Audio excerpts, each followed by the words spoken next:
been a long time coming, but we're finally getting a look at the luxury SUV from Genesis, the GV80. Feast thine eyes. Not only is this a new model, this is the first ever crossover from Hyundai's luxury arm, Genesis. And what a necessity it is. The midsize luxury segment is packed with players like the Lincoln Aviator, Acura MDX, Mercedes-Benz GLE, BMW X5, Audi Q7. See, you get the picture.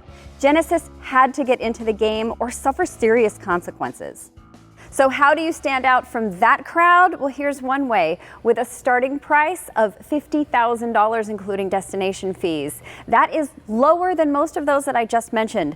So here's what you get for all your cash. Well, first, a good-looking car. The GV80 has a distinctive look. It starts with the signature grille that proportionally works really well on this big SUV. Now, the GV80 isn't breaking any ground with its shape, though it's elegant and sporty at the same time.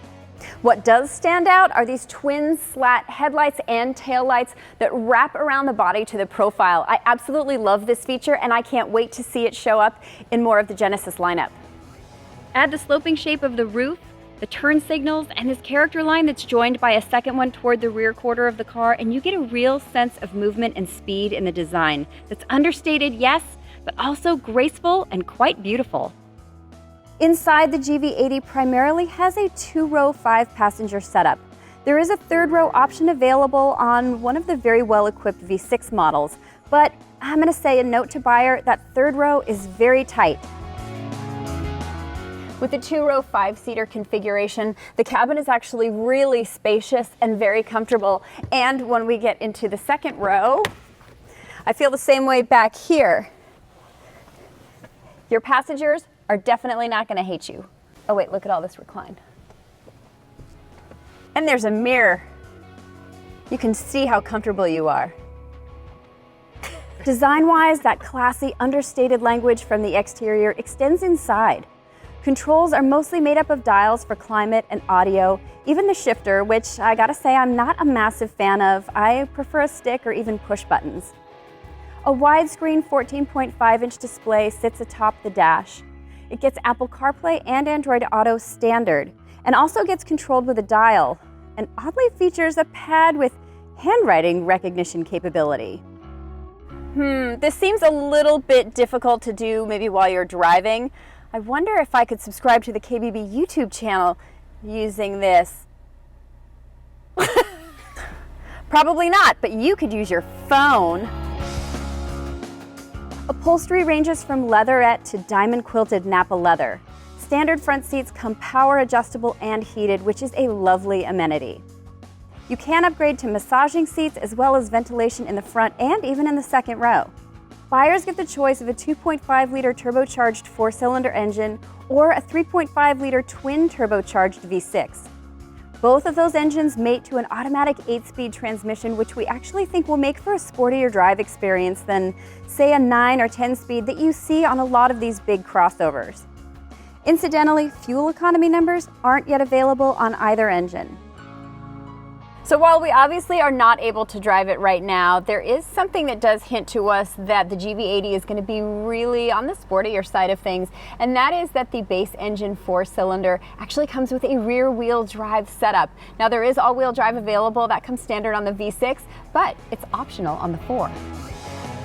This crossover shares a platform with the G80, and we love how Genesis sedans straddle the line between comfort and power. We are fully expecting their SUVs to live up to that promise. We also expect that the excellent semi-autonomous system by Hyundai and Genesis, including adaptive cruise control and lane keeping assist, will work really well in this application. All of those safety features come standard on the GV80, as well as blind spot collision assist and forward collision warning with automatic emergency braking.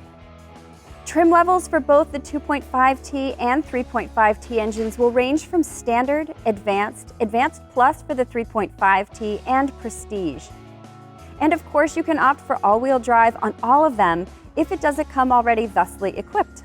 As you climb up those trim ladders, you can expect high-end options, including interior extras like a panoramic sunroof, heated steering wheel, a digital gauge cluster, and wood trim. but also tech features like remote assisted parking and a dynamic suspension that reads and adjusts to road conditions.